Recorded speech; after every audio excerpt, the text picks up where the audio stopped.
más cuando se pone energía eléctrica.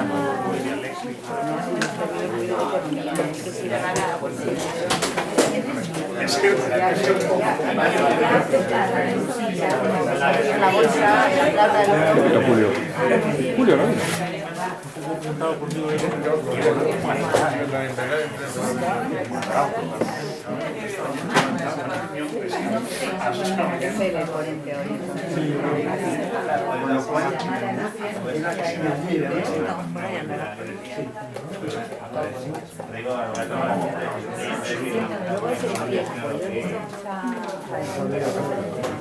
Para venir a trabajo, siempre te nombramos mucho porque claro,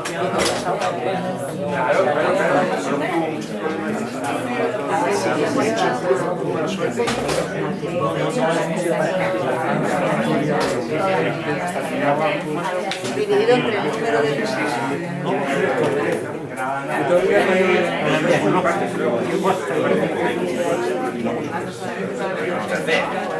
la dificultad que asignamos a un trabajo. Para dejar siempre el paso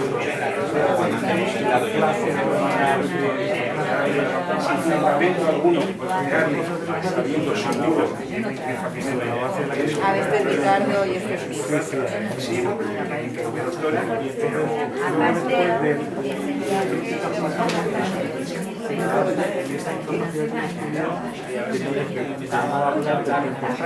que ese para él es como la gran competencia en este mundo también.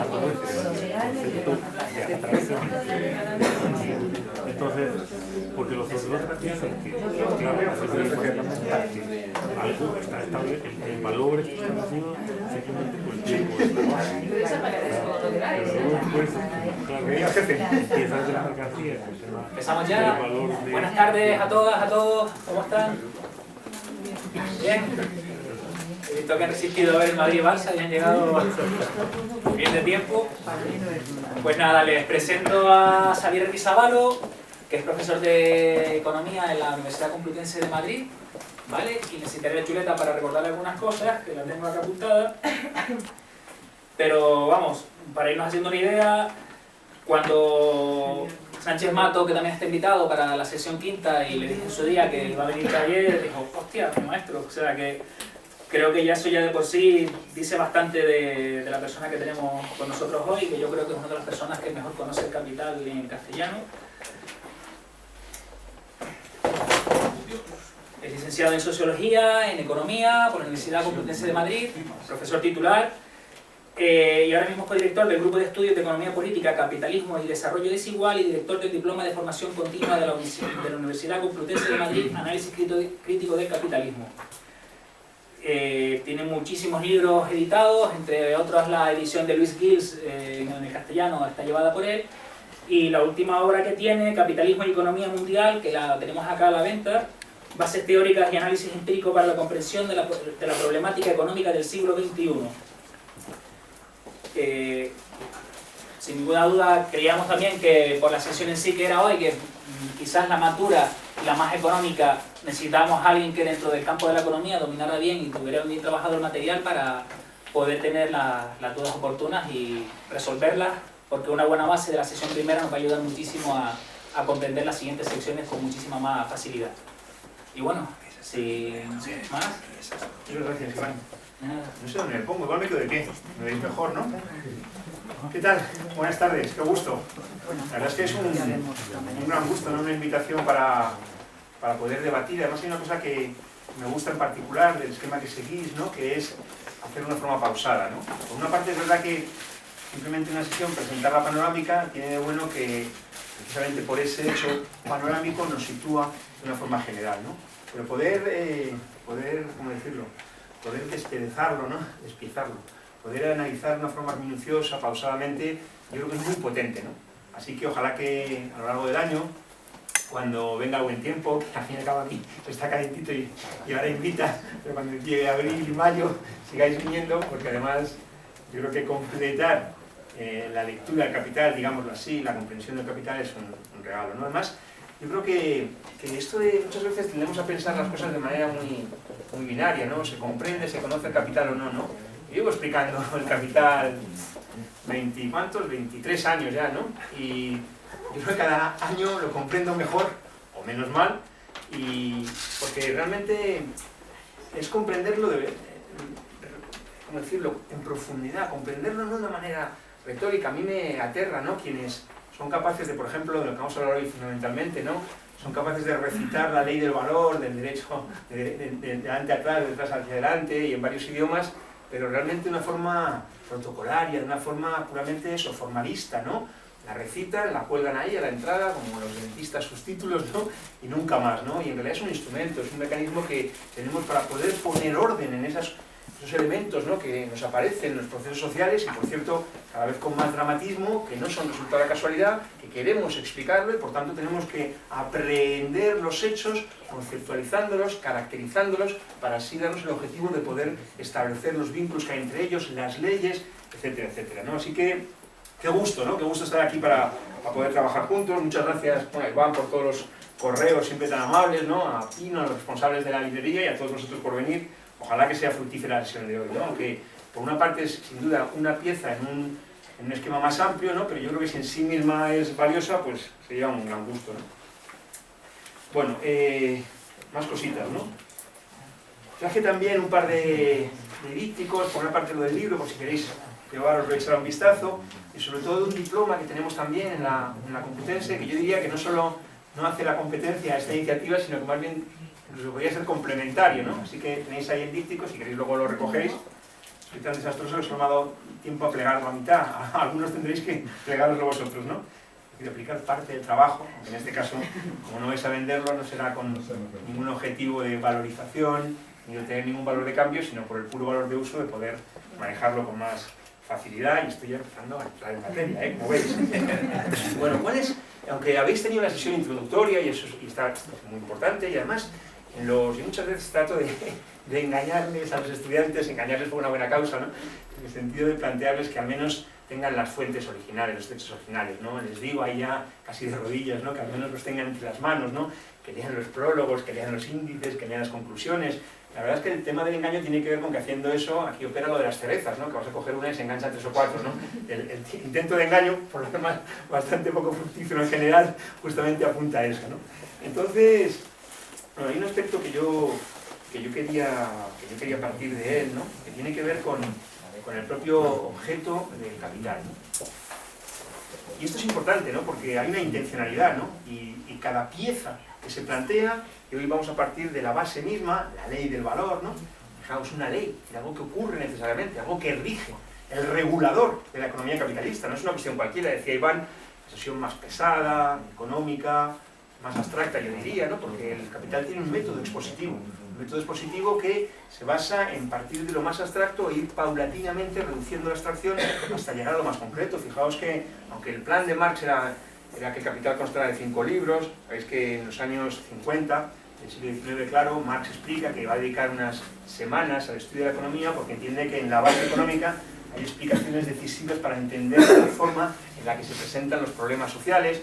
Las semanas se convierten en meses, los meses en años, y al final el tipo muere habiendo publicado solamente el libro primero de lo que hoy conocemos como capital, que es a su vez solo una parte del proyecto, ¿no?, que constaba de 5 libros, en donde, por ejemplo, había un libro quinto que se titularía o se llamaría en principio Mercado Mundial o algo así, revelando que justamente eso formaba parte de la dinámica de la acumulación capitalista necesariamente, y que por tanto no era una circunstancia histórica que podía ocurrir o no, ¿no?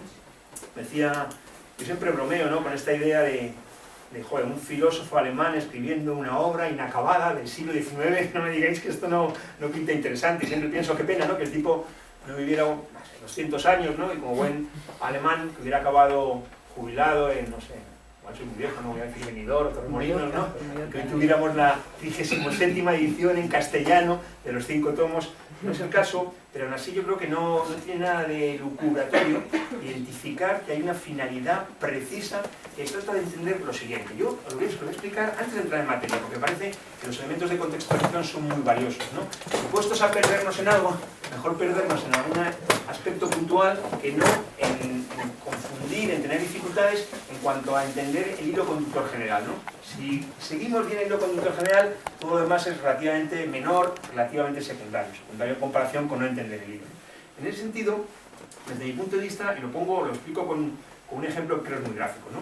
Nosotros, por ejemplo, constatamos que hay problemas sociales que no remiten, ni van a remitir, dicho sea de paso, en este marco capitalista, no sé, por ejemplo, el desempleo, la desigualdad, etc.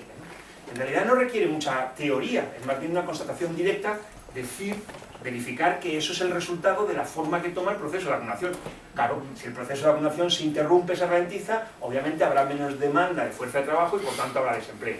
A su vez, tampoco requiere ninguna elaboración teórica decir que el proceso de vacunación existe en función de la rentabilidad. Esto podría parecer que es una gran formulación teórica, no lo es una constatación tan inmediata como que leído al revés todos verificaríamos con mucha facilidad que si la rentabilidad hubiera sido más elevada, evidentemente habría habido más capital que se habría invertido de forma productiva, demandando en alguna medida más fuerza de trabajo, etc. No tengo ninguna pretensión de ser preciso en este momento, solo intento ilustrar la idea, ¿no? Pero Marx, ¿qué hace? Marx da un paso más hacia atrás, hacia abajo, a la base. Marx se da el objetivo de entender si hay alguna ley acerca de la rentabilidad que determina la acumulación, que determina los problemas.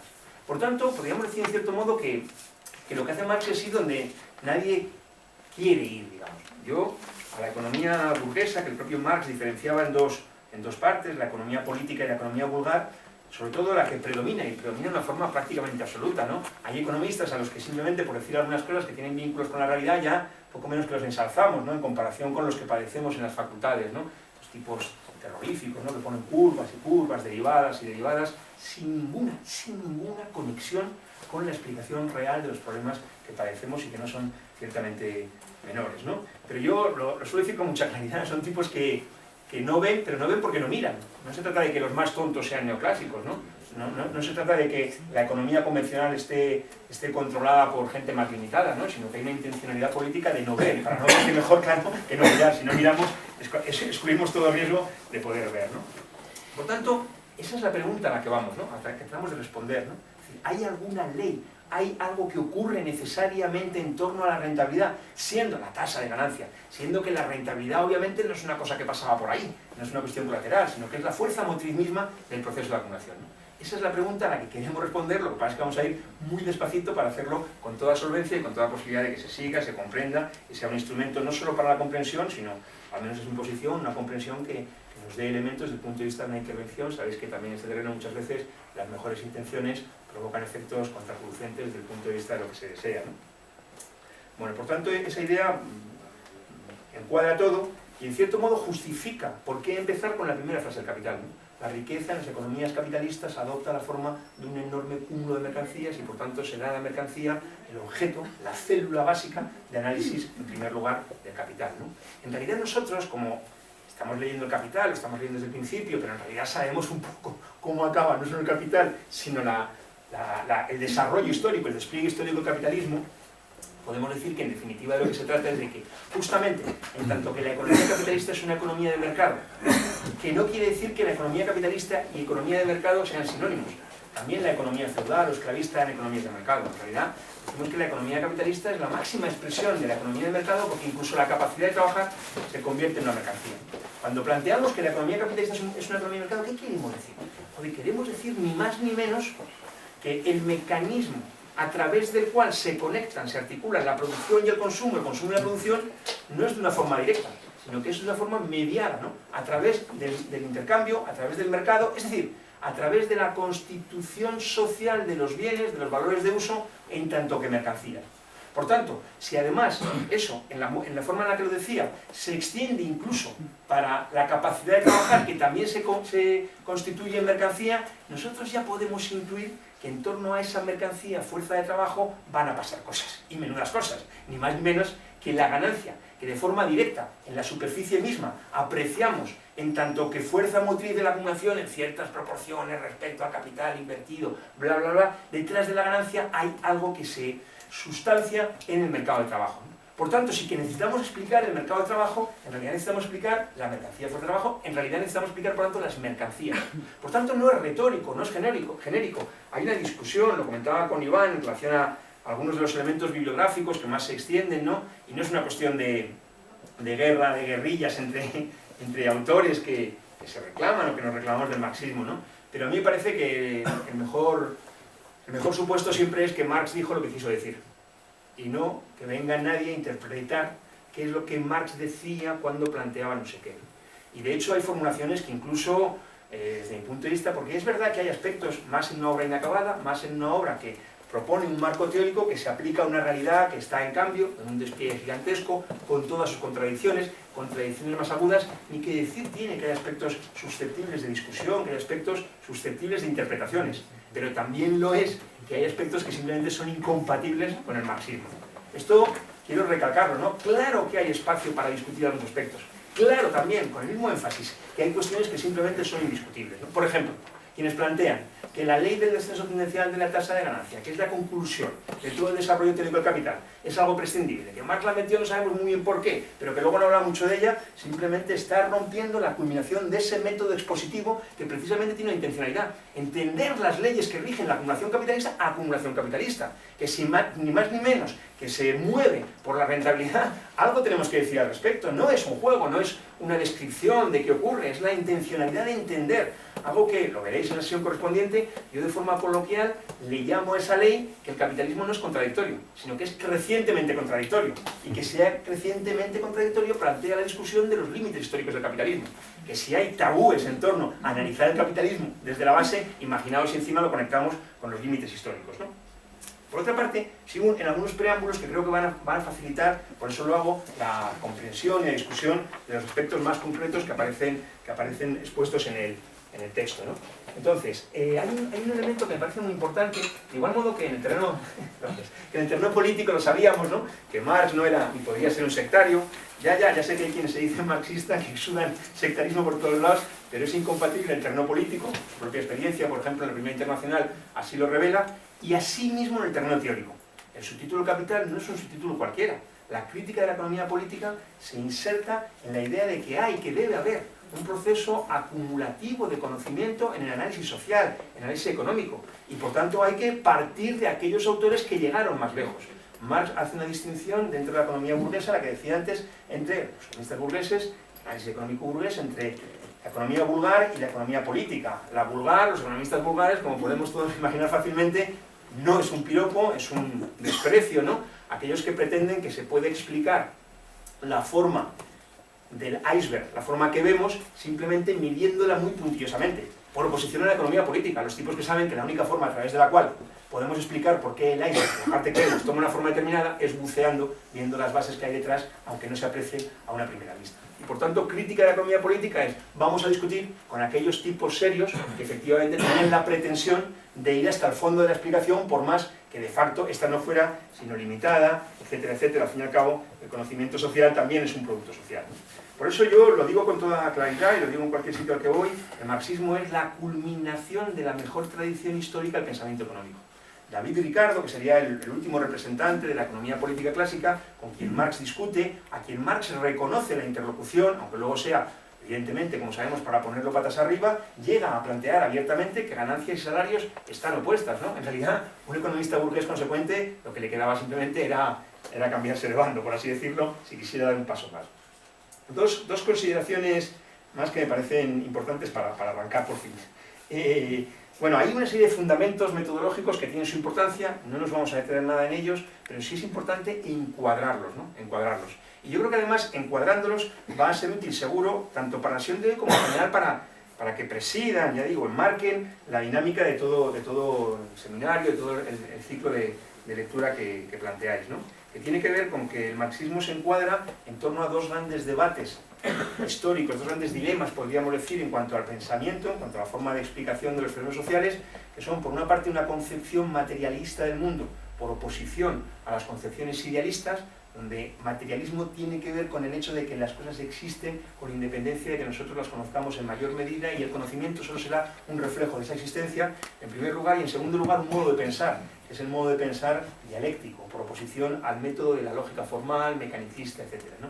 Esto muchas veces parecen brindis al sol, ¿no? Saludos a la bandera, que luego se olvidan rápidamente, y en realidad, a mí me pasa, por ejemplo, yo explico economía mundial en la universidad, y me pasa, ¿no?, que constantemente, incluso cuando entramos al terreno más concreto, necesito hacer apelaciones a la concepción materialista del mundo, simplemente para explicar cosas tan elementales como que las raíces de los procesos sociales son muy profundas, y cada vez que alguien nos dice que podemos decretar cualquier cosa por ponerlo en un papel, hay que decir que no, que el materialismo implica que las raíces de los procesos sociales son profundas, y no pretendamos que hay, digámoslo así, atajos, sino esa expresión coloquial, raíces profundas, yo creo que define bien el hecho. Lo mismo en relación con la dialéctica, ¿no? Incluso en el terreno, ya digo, más cotidiano, más inmediato, ¿no?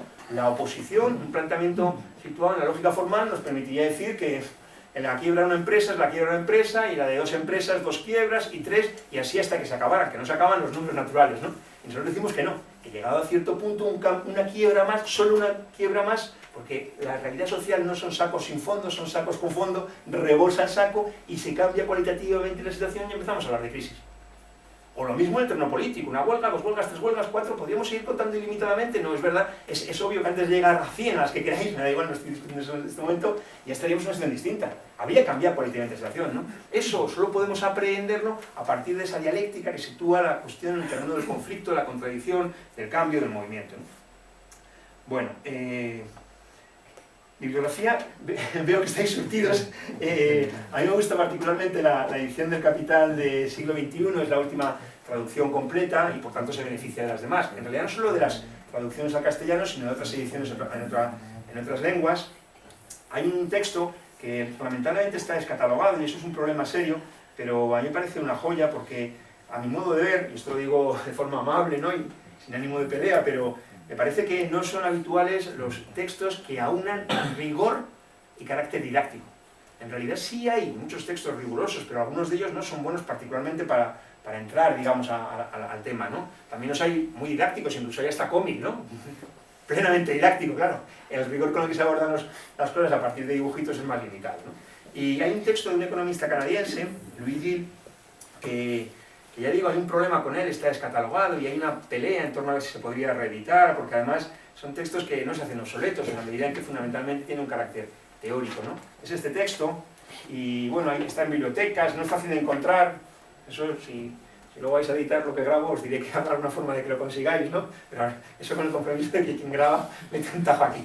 Lo digo bromeando, si fastidiáramos un negocio legítimo, pues lo abordaríamos de otra manera, ¿no? Pero evidentemente si esto no está disponible y es un instrumento útil, pues sabed que lo vais a conseguir, ¿no? Entonces, es un texto muy sugerente, muy didáctico. Luego hay este texto, que también lo tenéis por ahí, ¿no? El resumen, perdón. Si queréis os lo paso. Echad un vistazo, ¿no?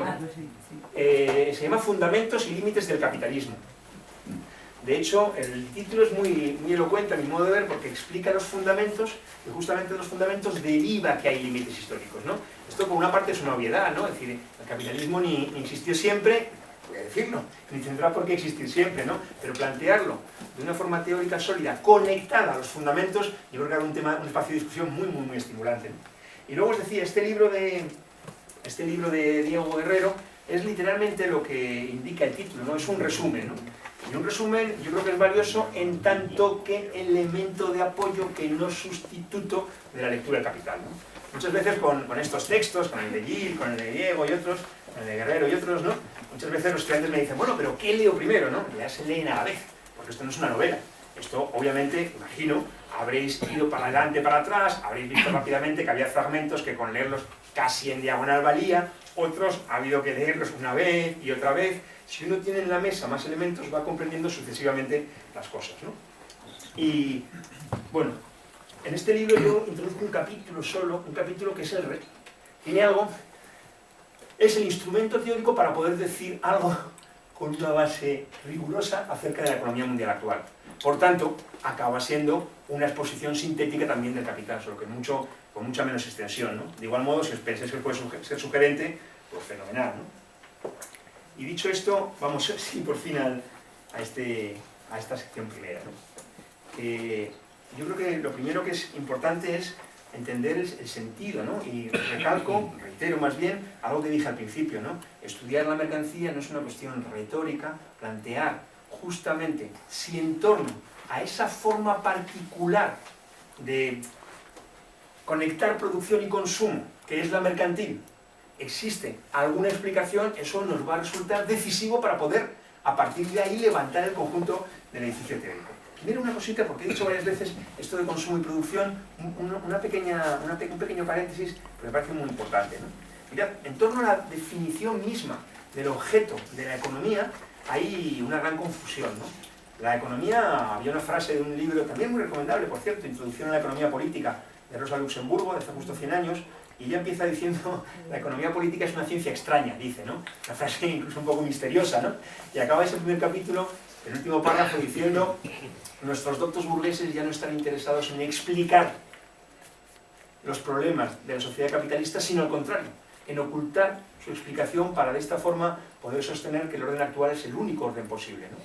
Ayer discutía con unos chavales, con unos compañeros en la facultad, y era gracioso porque constatábamos, ¿no?, el deterioro que había habido en los planes de estudio de economía en los últimos 30 años, 35 años, ¿no? Y yo les explicaba la siguiente paradoja. En Chile, durante la dictadura de Pinochet, se liquidaron los estudios universitarios de economía. De modo que hoy en Chile no existen carreras de economía, ¿no? Existe un engendro que se llama ingeniería comercial, ¿no? Esto, digamos que el vínculo con la economía vendría por lo de comercial, me parece una cuestión más técnica, más desprovista de conflicto, pero en todo caso encuadra una ingeniería donde hay poco que discutir, digámoslo así, ¿no? Bueno, es una barbaridad, sin duda, ¿no? Pero a mí me entran dudas de si no será mejor reconocer que no se estudia economía en la universidad, que no la situación aquí donde recibe el nombre de economía algo que es discutible que realmente lo sea. Y no porque no se estudie la economía o el enfoque, la perspectiva que yo sostengo, ¿no? Yo en realidad no me quejaría si en las facultades se diera una buena formación de la economía burguesa, ¿no? Lo que pasa es que ni siquiera, lo que se hace es una caricatura de eso. ¿Y por qué digo esto? Porque las discusiones entre los economistas empiezan en el minuto uno, ¿no? De hecho, incluso el término es objeto de discusión, ¿no? La vieja economía política fue amputada del calificativo política para justamente pretender camuflar, apartar lo que denotaba la existencia inevitable de conflictos en el marco de sociedades clasistas, ¿no? Esto además tenía la virtud en inglés de que llamarlo economics, en lugar de political economy, coincidía el sufijo con otras ciencias de las buenas, ¿no? De las FETEN, ¿no? Physics u otras, ¿no?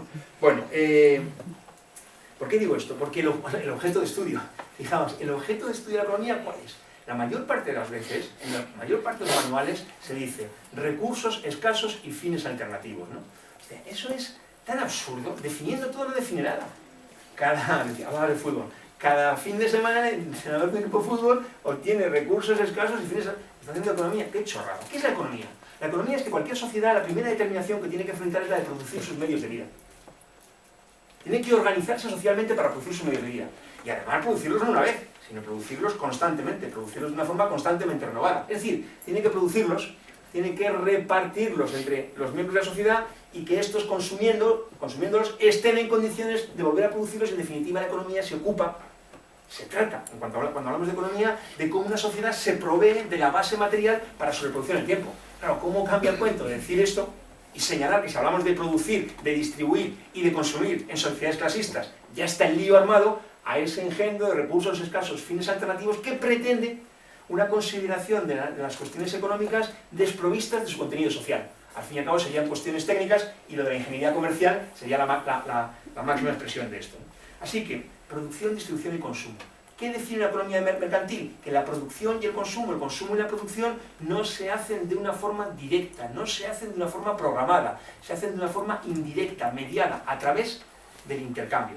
Por eso justamente ponemos el foco en el intercambio, porque no es una cuestión cualquiera, es el modo a través del cual se articula la sociedad capitalista como máxima expresión de la economía de mercado. Por eso es por lo que hablamos de mercancía, porque necesitamos, ¿cómo se reparten los recursos para su consumo productivo, para hacer la producción a partir de ellos? No hay ningún mecanismo de orden, por cierto. Anacrónico el marxismo, anacrónico el capitalismo en el siglo XXI, donde no programamos siquiera cómo utilizar los elementos, sino que los medios que hay, medios de producción de fuerza de trabajo, se combinan solamente en función del criterio de que quien los posee, quien es propietario, los utiliza a su libre albedrío. ¡Qué disparate! ¡Qué anacronismo! Con la posibilidad que ofrecería, obviamente, hacer una programación, una planificación, atendiendo a las necesidades. No soy un iluso. Tiene algo de provocación la forma de plantearlo en cuanto a señalar que a estas alturas, con las posibilidades materiales que tiene la humanidad, seguir estando sometidos a un mecanismo que atiende únicamente a criterios individuales, completamente disparatado, completamente anacrónico, ¿no? Por tanto, insisto, producción, consumo, consumo, producción. ¿Cómo se reparten los recursos? Decía, pues son los propietarios de medios de producción los que deciden o no comprar trabajo. Por cierto, compran poco trabajo y además lo pagan como lo pagan. Son los propios propietarios del resultado del proceso de producción los que reparten los productos, pero no los reparten de forma directa, sino que los reparten a través del mercado. Es decir, el mercado es un mecanismo y de hecho hay una discusión, a mí me parece importante, cuando se habla de las fases del proceso económico, que muchas veces se dice producción, distribución, intercambio y consumo. Y yo creo que es un doble error, porque el intercambio no es una fase. En primer lugar, porque hay sociedades en las que no hay intercambio, o actividades en las que no hay intercambio. Y en segundo lugar, porque ni siquiera en donde lo hay es una fase, sino que es un mecanismo, el mecanismo que conecta, el mecanismo que articula. Valga todo este rollo para insistir, ¿no?, en la importancia de estudiar la mercancía. No es, como parece a veces en los programas de los profes, que metemos la teoría, la cuestión más abstracta, pues para fastidiar, claro, ¿no? Sino que a veces sí para fastidiar, pero un poco pegotazo sí que es al principio, ¿no? No, lo ponemos como un elemento necesario para a partir de ahí poder levantar la explicación de todo lo demás, ¿no? Así que partimos de la mercancía. ¿Y cuál es la pregunta que surge? Ese mecanismo de reparto de los recursos disponibles, trabajo, medios de producción, que se hace a través del mercado, se produce sobre la forma del intercambio y se hace en determinadas proporciones. Y esas proporciones, que llamamos precios, tendremos que explicar por qué son. Primera hipótesis, los precios son resultado de la casualidad. Bueno, desechamos, obviamente, no hay ninguna posibilidad de pretender que los precios son resultado de la casualidad, porque si yo os preguntara aquí, dijera como a los niños, ¿no?, esto de columna de izquierda, columna derecha, vamos a tener que hacer la flechita, y digo, bolígrafo, reloj y coche, y digo 1 euro, 10.000 euros y 50 euros, ¿a qué coincidimos todos? A que nadie pone que el coche, su precio va a ser 1,50 euro, sino que vamos a poner 10.000 y el bolígrafo 1, y no me acuerdo que había dicho, el reloj 50. Bueno, se pueden hacer bromas con esto y tal, pero como tenemos una intención de avanzar, nos dejamos las bromas, ¿no? Es decir, hay alguna explicación, porque todos, ¿verdad que coincidiríamos en que el coche es el del 10.000? Por tanto, hay algo detrás, ¿no? Y eso es lo que nosotros nos damos como objeto, la preocupación acerca de cómo explicamos los precios, siendo que los precios no son resultado de la casualidad, sino que los precios obedecen a algo. Y si los precios obedecen a algo, necesariamente a eso le damos ley. ¿Por qué es una ley? Una ley es la expresión de un vínculo causal que existe efectivamente. En el capitalismo los problemas no son resultado de la casualidad, ya lo dije antes, sino que obedecen la existencia de esos problemas. Lo que vemos son consecuencias de unas causas. Por tanto, tenemos tarea. La tarea es detectar y formular las leyes, detectar y formular las conexiones causales. Repito, además para desmitificar, ¿no? La teoría es una cosa que nos inventamos. La teoría es una cosa que nos inventamos, un instrumento del que nos dotamos para, aprehendiendo los hechos sociales, ponerle nombre. ¿Por qué hablamos de explotación? Lo vais a ver en la siguiente sesión, ya no conmigo, afortunadamente para vosotros. ¿Por qué hablamos de explotación? Porque constatamos el hecho material sobre el que se asienta la reproducción capitalista de que tiene que haber trabajo no pagado. Y como tiene que haber trabajo no pagado, le ponemos nombre. Y el nombre que le ponemos es explotación desde el punto de vista de definir la relación. En términos teóricos, el concepto sería plusvalía, en función justamente, y cómo podemos decir que bien me ha venido el desvío que hacía, ¿no? Tiene bien mis desvíos, justamente para decir, claro, pero por tanto tenemos que explicar eso de trabajo no pagado. ¿Qué es eso del trabajo? De hecho, le llamamos plusvalor o plusvalía, es decir, más valor o más... Algo tenemos que decir al respecto, ¿no? Entonces, ¿se entiende la idea? Esto lo digo por lo siguiente, ¿no?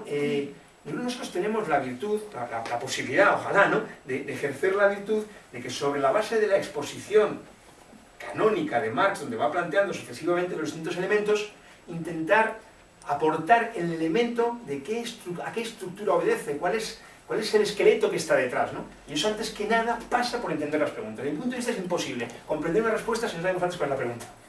Y la pregunta general es, oye, ¿el capitalismo tiene una tendencia histórica necesaria? Yo he dicho que sí, contradictorio y crecientemente contradictorio, eso llega en otro momento. Pero en el punto en el que estamos, la pregunta es, ¿los precios por qué se intercambian en determinadas proporciones? ¿Por qué no dudáis? Bueno, no sé si dudáis, no estoy diciendo nada, pero porque vengo aquí con esta caña y vehemente igual no os atrevéis. Pero verdad que lo de 10.000, nosotros os habéis acordado, ya queda pensado que igual puede haber un reloj de 1 euro y un boli de 50, pero lo del 10.000 coche quedaba claro y ahí detrás hay algo. Esa ley es la que tenemos que explicar en particular. Hay una frase de un economista estadounidense que a mí me gusta particularmente, se llama Anti-Climate, precisamente una discusión muy sugerente en relación con el lugar de la rentabilidad, analizan desde un punto de vista teórico en polémica con Harvey, ¿no? Y también en cuanto a su aplicación a la interpretación de la crisis actual, etc. Y él tiene una frase que me gusta mucho citar porque además, también por el contexto, ¿no? Es una movilización en una universidad estadounidense de jóvenes, de los estudiantes, y entonces le invitan a una conferencia. Y empieza la conferencia diciendo, bueno, yo elucubro con la intencionalidad del tipo, ¿no? Empieza la conferencia diciendo, lo que causa los problemas, los graves problemas sociales actuales, no es la actuación del Fondo Monetario Internacional o del Banco Mundial o de Wall Street. Lo que causa los problemas actuales es una ley que existe por encima de la voluntad de las personas de un modo análogo, como en el terreno de la física existe la ley de la gravedad, que igualmente actúa por encima de la voluntad de las personas. Eso, así, dicho rápido y tal, parece... Bueno, mi elucubración es que el tipo interpreta para lo que le llevan es para ejercer de mamporrero, ¿no? Para que diga lo malo, malísimos, que son el Fondo Monetario Internacional, para que haga moralismo, ¿no? Para que sitúe la explicación de las cosas en la bondad o la maldad respectiva de los distintos sujetos, organismos, etcétera, etcétera. Y lo que plantea es una ley científica, es decir, que hay leyes, ¿no? Hay leyes que están por encima de la voluntad de las personas. Esto, dicho así rápido, puede interpretarse, yo diría que de forma, claro, errónea, ¿no? En un sentido determinista en cuanto a que no hay salidas. No estamos discutiendo si hay salidas o no para la humanidad, estamos diciendo cuánta salida puede haber en el marco del capitalismo. Y es precisamente lo que aporta el análisis económico. No establece qué va a ocurrir, pero sí establece de forma taxativa qué no puede ocurrir bajo ciertas premisas. Por oposición a quienes nos dicen que todo es compatible y que todo es conciliable. Sobre todo si hay elecciones pronto, y casi siempre hay elecciones pronto en algún sitio, y pues nos dicen que todo es compatible, etc. Entonces, sobre esa base, ¿cómo definimos? Queremos explicar los precios, recordad, ¿no? Los precios. ¿Cómo podemos comparar mercancías distintas? Pero primero definamos conceptualmente qué es lo que hace Marx, qué es la mercancía, ¿no? Hay una premisa que incluso está, en cierto modo, subyacente muchas veces, ¿no? Y es importante, ¿no? Yo cuando les hago a los chavales entrevistas o tal, ¿no? Siempre lo primero que planteo es cuál es la condición previa para que exista mercancía. Y ellos enseguida piensan en el valor de uso que justificaría que alguien está interesado. Tenemos calor todos, ¿no? Sí. A mí no importa la clase en una sauna, ¿eh? De hecho, enseguida iba a empezar a desnudarme, espero que los también. Además, si hablamos de calefacción, digo, no sé, igual no, igual es porque me muevo. Te veo abanicarte ya. Ahora, yo no me abanico porque tengo que mover las manos, pero... Esto era una provocación. ya no hay. Bueno, Nos vais a congelar. decía, ¿cuál es la condición previa para que esta mercancía? Y enseguida se piensa en el valor de uso. El valor de uso es, por así decirlo, cruzado. Yo estoy interesado en tu abanico y tú estás interesada en mi reloj, ¿no? Pero hay una condición previa que define la noción misma de mercancía, es decir, del intercambio, que es la propiedad privada. ¿Qué es el intercambio? El intercambio es la permuta de una propiedad por otra. A partir de ese presupuesto, que es verdad, que está latente, pero que yo creo que no está de más explicitarlo, a partir de ese presupuesto, ¿cómo podemos comparar el abanico con el reloj, o con el libro, o con el coche, o con el bolígrafo? ¿Cómo podemos compararlos? No desde el punto de vista de los valores de uso. No hay comparación posible en relación con los valores de uso, porque ¿cómo comparamos el abanico? Preciso. Valor de uso. ¿Qué es el valor de uso? El valor de uso es la capacidad que tiene un bien que luego puede adoptar la forma de mercancía. El valor de uso es la capacidad que tiene un bien de cubrir alguna necesidad, algún deseo. Por tanto, ¿cómo podemos comparar eso? No hay forma de compararlo porque se definen. Para que tenga fundamento el intercambio se definen porque obviamente los valores de uso tienen que ser distintos de las dos mercancías con todo su trasfondo social que dan cuerpo al intercambio, ¿no? Por tanto, sería imposible pretender eso. En realidad, si el valor de uso fuera el mismo y por tanto pudiéramos compararla, carecería de sentido el intercambio. ¿Qué sentido tiene que... Yo también tengo un abanico por aquí. ¿Qué sentido tiene que cambies tu abanico por el mío? No tendría ningún sentido si los valores de uso son distintos. Pero fijaos, esto tiene más profundidad. ¿Por qué? Porque en realidad a mí me gusta expresarlo en los siguientes términos y si resulta útil, sobre todo para lo que siguen, pues mejor que mejor, ¿no? Lo siguiente, mirad, hay una... Y Marx lo plantea en algún momento, en particular en el apartado 4 del capítulo 1, cuando habla del fetichismo de la mercancía, iremos a eso, ¿no? Esta idea de presentar como naturales las cuestiones sociales, ¿no? Y en realidad muchas veces se argumenta, ¿no? La propiedad privada, bueno, la expresión incluso política, con la intencionalidad política directa más clara de esto era el rollo del fin de la historia, ¿no? Al fin y al cabo la humanidad había alcanzado la sociedad que le es propia, etcétera, etcétera. No hay ningún carácter natural en torno a los procesos sociales por definición, porque son planos distintos. Y la propiedad privada es natural, y la propiedad colectiva tampoco, porque no hay ninguna forma de propiedad que sea natural precisamente porque lo natural es un compartimento distinto que el compartimento de lo social. Pero decía, esto es muy interesante y yo creo que nos da mucha potencia analítica y de encuadrar las cosas, diferenciar lo que yo llamo así de manera muy coloquial la columna de los nombres comunes y la columna de los nombres propios.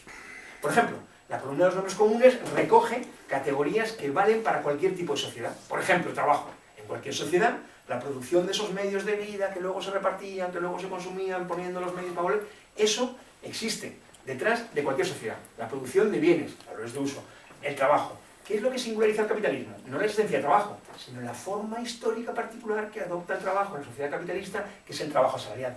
Por tanto, en la columna de los nombres comunes, si ponemos trabajo, en la columna de los nombres propios del capitalismo, pondríamos la economía capitalista, la sociedad capitalista, pondríamos trabajo asalariado. En la columna de los nombres comunes ponemos bienes. En la columna de los nombres propios ponemos mercancías. En la columna de los nombres comunes ponemos valores de uso. Los valores de uso, los bienes, son necesarios, es necesario producirlos en cualquier sociedad para garantizar esos medios de vida, esos medios de existencia de la propia sociedad. La forma mercancía es una forma particular, histórica, social, específica. No tiene, por tanto, ni podría tener nada de natural. Simplemente es la concreción, el nombre propio. ¿De acuerdo? Entonces, sobre esta base, nosotros decimos valores de uso. Y la intriga, digamos, la pregunta es, ¿cómo podemos, seguimos pendientes de cómo podemos comparar distintas mercancías distintas desde el punto de vista de lo que se nos presenta a primera vista, su contenido, digámoslo así, material, su condición de bien, su condición de valor de uso. Y entonces, ¿qué es la sustancia, el elemento cualitativo que sí comparten todos los valores de uso, todos los bienes en tanto que mercancías? Que han sido producidos por trabajo. Y es un elemento cualitativo, sustantivo, por una forma particular de trabajo. Ya lo veremos más adelante. De momento, lo que Marx hace desde el punto de vista del método expositivo es no hablar de todo a la vez. Por eso, por ejemplo, cuestiones como la competencia, sin la cual no podríamos explicar nada de lo que ocurre efectivamente, no entra hasta el capítulo 3. Las finanzas no entran, salvo alguna mención aislada, hasta el capítulo 1, hasta el libro 3 del Capital, igual que lo de la competencia, ¿no? Simplemente por no hablar de todo a la vez, sino que para explicar cómo se produce el capital y cómo se produce de una forma constantemente renovada, que es el objeto del libro primero, no hace falta, en genérico, en términos generales, no hace falta entrar a la competencia, etcétera, etcétera. Para explicar cómo circula el capital de forma general, no hace falta todavía meter la competencia, meter las finanzas. Para explicar el conjunto de la dinámica de la relación capitalista, claro que hace falta meter todos los elementos, por eso la idea de un método que se basa en una aproximación sucesiva, partiendo de lo más abstracto hasta hacia lo más concreto, ¿no? Entonces, el trabajo. Sustanciamos en el trabajo categoría, condición, elemento presente en el conjunto de las mercancías, la posibilidad de compararlas. La posibilidad de compararlas, y a eso le ponemos un nombre, le ponemos el nombre de valor. Fijaos, valor de uso, valor de cambio, valor precio. Vamos a jugar, lo que hace Marx, jugamos con las 4 categorías, con los 4 conceptos, ¿no? Valor de uso ya ha sido planteado, valor de cambio no tiene mucha dificultad, porque es algo que no requiere ninguna fundamentación teórica. El valor de cambio lo constatamos, ¿no? Cuando vamos al café de la esquina, pedimos un café y nos piden a cambio 80 céntimos, o un euro, lo que sea. El valor de uso, el valor de cambio no requiere en teoría. Lo que requiere teoría es que nosotros, constatando que el valor de cambio lo llamo precio y lo imaginamos ya, pues nos facilita la visualización, lo imaginamos expresado en dinero, y decimos, bueno, ¿aquí qué hay detrás? Pero no, solo cuando nos planteamos la explicación es cuando entramos al terreno teórico, a ese terreno de remontar la apariencia, más bien cabría decir bucear por debajo de la apariencia para entender los determinantes de la explicación de ese asunto, en este caso de los precios, ¿no? Así que valor de uso, valor de cambio, valor de uso, valor de cambio, lo formularon muchos economistas previamente a Marx, ¿no? No tenía ninguna dificultad, bueno, tenía dificultad claro cuando nadie había dicho, pero era simplemente poner por escrito lo que se constataba de forma directa. El elemento, elemento novedoso, elemento singular, elemento... La aportación consiste justamente en la explicación teórica de qué hay detrás del valor de cambio. Es decir, en poner nombre al hecho social que está detrás. Y repito esta expresión porque me parece muy importante, poner nombre al hecho social que está detrás. Cuando digo que la teoría nos la inventamos, me refiero a que nos inventamos la forma de caracterizar, de conceptualizar, de conectar los hechos reales. No que nos inventemos algo que no tiene un sustento real. Entonces se trata justamente de indagar en lo que no aparece a primera vista. Hostia, se intercambian, en proporción. Y debe haber algo detrás. Y podemos intuitivamente decir algo. Por ejemplo, si intuitivamente lo decimos en relación a esta pregunta que tenemos, que es lo que aborda la sección primera, de una manera, y a veces les digo a los estudiantes, les digo, venga, a ver si tenéis un par de narices y os atrevéis a no pensar durante un rato. Es difícil, no es broma, es difícil no pensar, ¿no? Y hacedlo si queréis. Si no pensamos, ¿de qué dependen los precios? Está claro, del momento de la venta, ¿no? Cuanto más larga sea la fila de los que quieren comprar la mercancía, más alto será el precio y a la inversa. Pero claro, estáis pensando, estáis engañados, y estáis pensando, porque seguro que más de uno habéis pensado, ya, y entonces si la fila es muy pequeña y no se vende apenas, entonces el precio cae y puede caer. Si la fila disminuye ilimitadamente, el precio cae ilimitadamente y verdad que estáis diciendo, tú luego vamos a conseguir alguna vez comprar un coche por 100 euros. Y enseguida seguís pensando, porque lo habéis traicionado completamente, y estáis pensando, porque lo que cuesta producir el coche ni de coña lo vamos a cubrir con un precio de 100 euros. En realidad lo que estáis planteando es las mercancías no caen del cielo al proceso de intercambio, sino que son el resultado de un proceso de producción social que determina cuestiones que no son cualesquiera. Por tanto, vamos justamente a poner el foco en eso.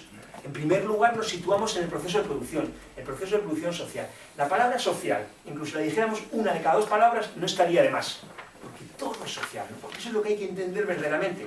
Eso pasa muchas veces, se refleja en el terreno de la discusión política. Cuando muchos nos dicen la pretensión, ¿no?, de un Estado, de una política económica técnica, ¿no?, que resolviera los problemas, ¿no? Cuando Krugman, que se presenta como economista político, y yo no soy un economista vulgar, dice muchas veces que las políticas que se aplican, las mal llamadas políticas de austeridad, porque son políticas que coinciden sí austeridad con derroche en el tipo de gasto público, dice que son irracionales, ¿no? Por tanto, habría unas políticas sí racionales, sí técnicas. No, todo es social, todo es social. Por tanto, no hablamos del proceso de producción, sino del proceso social de producción. Ponemos el foco en la forma social que toma ese proceso. Es decir, yo creo que la gran dificultad de la introducción del capital, de esta sección primera, es el ejercicio que nos impone de pensamiento atendiendo permanentemente a una dualidad. El terreno de los valores de uso y el terreno de los valores de cambio, que se explica teóricamente por el terreno de los valores. Y esto es fastidiado, porque nosotros, ya digo, simultáneamente o entrelazadamente pensamos en ambos terrenos, ¿no? Y muchas veces hablamos simplemente de valores de uso, pero lo conectamos con los valores, y ese vínculo es un vínculo decisivo porque tiene que ver con la forma, repito, la forma social, la forma particular, la forma histórica, la forma específica que adoptan los valores de uso, los bienes, en la sociedad mercantil y particularmente en la sociedad capitalista. Bueno, hemos situado en torno al trabajo un hecho que tiene que ver con lo que de manera coloquial diríamos cuánto cuesta producir las mercancías. Pero a ese hecho le damos un carácter teórico y lo llamamos y decimos, esa es la explicación del intercambio, esa es de la proporción en la que se intercambian las mercancías, de los precios. Por tanto, vamos a afinarlo, y lo afinamos atendiendo dos cuestiones. Primero le ponemos nombre y decimos que es el valor. El trabajo es el valor. ¿Qué es el valor? El otro día con los estudiantes era divertido, porque decían, si yo a traición os dijera que solo podéis utilizar una palabra para definir el valor, ¿cuál utilizarais, no? Los chavales decían, queremos decir tiempo de trabajo socialmente necesario, pero este capullo solo nos deja decir una, ¿no? ¿Cuál decimos? Obviamente la palabra de trabajo, obviamente es una simplificación, con la que yo lo que buscaba era que pusiéramos el foco en el elemento sustantivo, que no es la definición de valor trabajo a secas, por supuesto, pero que sí nos permite entender algo que, mirad, ley del valor, lo decía al principio, joder, ¿para qué la queremos? Para vacilar luego, yo creo que no se liga nada contando lo que es la ley del valor. Por lo tanto, demos de otra utilidad a entender qué significa la ley del valor. Lo que nos permite la ley del valor es justamente explicar lo que ocurre. Cuando os suena lo del PIB, sí suena, ¿no? Suena, lo tenéis, ¿no? A veces os habéis levantado a las 6 de la mañana sudando pensando en el PIB.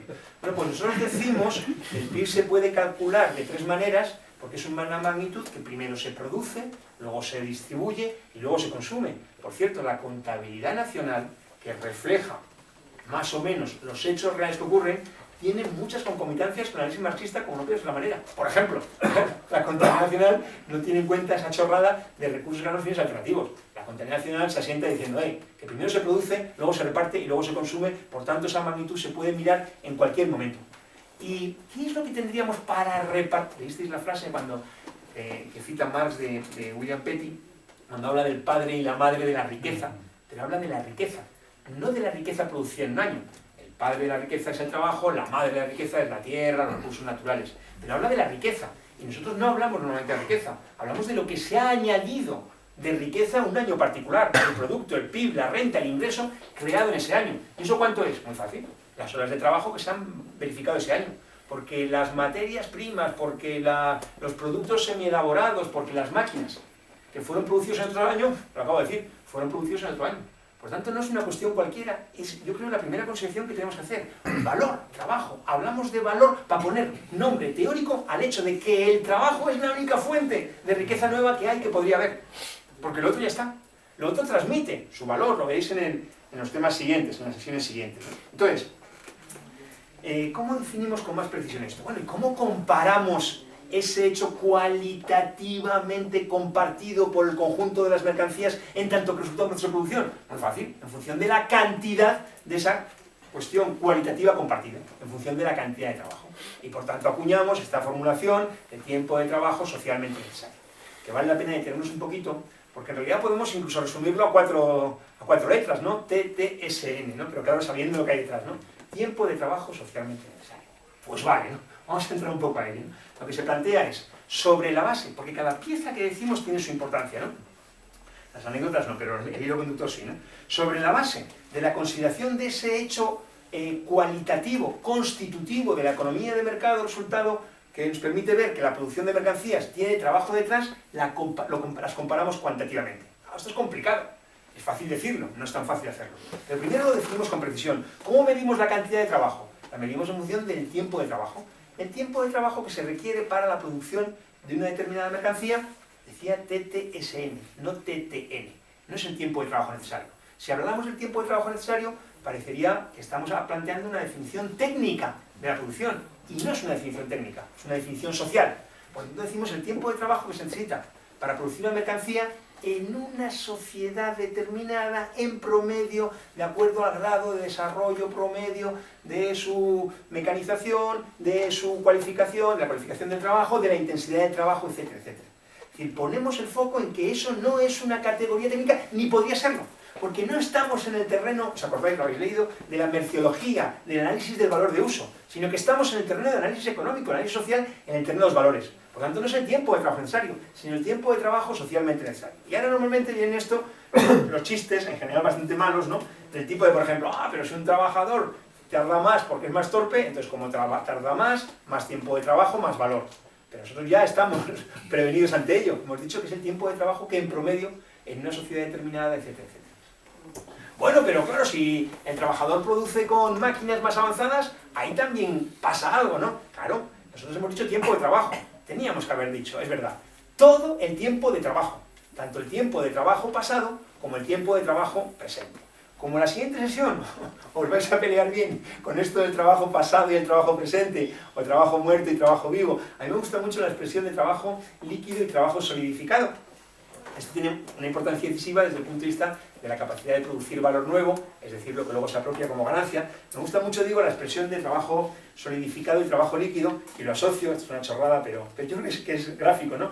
A cuando alguna vez os ha pasado, ¿no? Llegar una noche y que hubiera asfaltado vuestra calle, ¿no? Y decís, es un momento histórico para dejar mi huella, ¿no? Mañana por la mañana no. Pasa eso con el trabajo pasado ya no es trabajo vivo, ya está solidificado, ya es la mañana siguiente, ya no se puede modificar. El trabajo vivo, el alquitrán o lo que sea, o el cemento, todavía líquido, sí es modificable. Pero eso queda, ya digo, para otro día. Seguimos concentrados en la definición de valor. Es decir, si la pregunta que teníamos de partida era por qué las mercancías intercambian determinadas proporciones a lo que llamamos precio, ya expresado en términos monetarios, y luego vamos a ir a la moneda, nuestra explicación pasa por asociar la condición cualitativa de trabajo al hecho compartido y tratar de medir cuantitativamente justamente la magnitud de trabajo. Lo medimos en términos de tiempo, incluimos todo el trabajo necesario y lo asociamos a una sociedad en particular, y por eso decimos lo de socialmente, que por así decirlo tendría dos dimensiones. Se refiere a un promedio de una sociedad en particular, históricamente considerado. De esta forma nosotros definimos la noción de valor y por tanto introducimos un elemento, lo digo además, teórico, inventado, valor de uso, valor de cambio, lo vemos cada día. El libro uno lee, se entretiene, aprende. El libro, 10 euros. El valor de uso y el valor de cambio no requieren explicación teórica, las constatamos de forma inmediata. Se presenta en la superficie de los fenómenos. Sin embargo, el valor no. El valor es el ejercicio teórico que nosotros hacemos de aprender lo que hay detrás. Ese hecho compartido en la forma que lo definimos. Hay una discusión funda en relación justamente con cómo se mide esto, ¿no? Claro, la formulación general está muy bien, para quien le parezca que está muy bien, como es mi caso, pero ¿cómo lo materializamos desde el punto de vista de la comparación del hecho real? Porque, insisto, esto no es retórico, no es para decir que bien que sabemos la ley del valor, y por tanto no nos preocupamos de su utilidad práctica, sino que tenemos que validarla, que convalidarla, que utilizarla en cada momento. Esto luego lo veremos, si queréis, con algunas discusiones conectadas, ¿no? Para mí, una de las mejores formas de visualizar esto es captar todo el contenido de la afirmación de que hoy la ley del valor rige a escala mundial. Y a su vez rige de forma limitada, porque existen naciones, ¡jo, qué interesante! Porque eso la desenmarcamos. Si alguien quiere enmarcarla para salvarle por la mañana, sin nada más, nosotros le quitamos los marcos y decimos, vamos a exprimirla, ¿no? Que es para lo que la queremos, ¿no? Por tanto, ¿cómo comparamos trabajos individuales, trabajos concretos, que se realizan? No lo habéis preguntado porque lo sabéis mejor que yo seguro, pero seguro que alguien que viniera, que no hubiera leído nada, diría, pero si un trabajo se realiza con más intensidad, ¿cómo lo medimos? Si recordáis, nosotros, ¿qué hemos dicho? Que es el determinante, la base, la sustancia del valor, base a su vez de la explicación de los precios. La cantidad de trabajo. ¿Cómo vemos la cantidad? Con el tiempo. Pero hay tiempos que pueden ser en ellos desplegados trabajo con distintas intensidades, con distintas cualificaciones. Y por tanto, ¿qué hacemos? Muy fácil, reducirlo a una norma común. Esto, insisto, es mucho más fácil, claro, de redactarlo verbalmente que no de hacerlo operativo desde el punto de vista de todas las dificultades que siempre presenta el análisis empírico, entre otras cosas, porque tenemos que ser muy cuidadosos en cuanto a cómo registramos estadísticamente los hechos sociales. Ahí hay dos extremos disparatados. Uno, la pretensión, muy querida en mi facultad, te pueden hasta dar uno de los mal llamados premios Nobel si haces esto.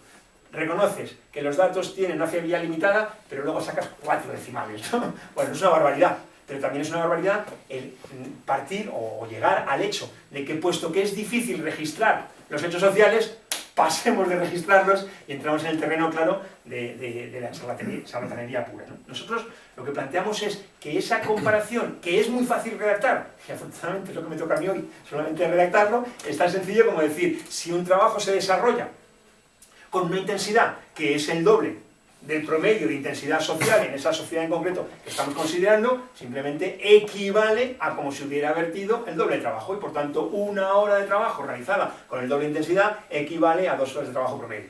Insisto, la redacción no es muy difícil, otra cosa es cómo podemos verificar esto. Y hay una dificultad, ¿por qué? Porque hay una dificultad que no impugna la validez, y la validez de la formulación teórica se asienta en 2 patas, en las 2, Tiene que ser consistente lógicamente y tiene que pasar la prueba de los hechos, tiene que ser compatible con los hechos. ¿Es compatible con los hechos que nosotros expresemos que la caída de salarios, la existencia de salarios mucho menores en los jóvenes tiene un contenido que es la desvalorización de la mercancía que se vende, de la mercancía fuerza de trabajo de los jóvenes? Para mí es una explicación teórica impecable que se verifica en los hechos. Debatámoslo, pero sin ninguna impugnación por la pretensión de que a ver cómo medimos directamente las horas de trabajo. Las medimos como podemos, las medimos limitadamente, y no puede ser la manera. Pero sería una mala comprensión de los procesos sociales la pretensión de que podemos trasladar de forma mimética algunas técnicas, particularmente en este terreno, de la medición, del registro de los hechos sociales, de otros campos del conocimiento, en particular de aquellos que permiten condiciones de laboratorio. Claro, si pudiéramos, imaginaos, condiciones de laboratorio en la economía. Ponemos intensidad a todo el mundo igual y a uno le decimos, venga, latigazos, tú el doble. Perfecto, ya tenemos el dato. Pero eso serían unas condiciones irreales desde el punto de vista de ese carácter de laboratorio no representativo de la forma que toman los procesos sociales, como su propio contenido social indica, y no puede ser de otra manera. Así que intensidad, cualificación, finalmente son elementos que nos permiten su comprensión, su incorporación al análisis, planteando simplemente que como hablamos de cantidad de trabajo, lo asociamos al tiempo, sí, pero los tiempos distintos simplemente se reducen al promedio y a partir de aquí abrimos esta posibilidad. Hay un pequeño juego muy cortito y yo creo muy útil, que es el que tiene que ver con la productividad, ¿no? Hablar de la productividad es una cosa fascinante porque hay mucha confusión en torno a ella, ¿no? ¿Qué es la productividad? La productividad es simplemente la capacidad de en el mismo tiempo producir más valores de uso. La productividad aporta una producción mayor de valores de uso, nada más.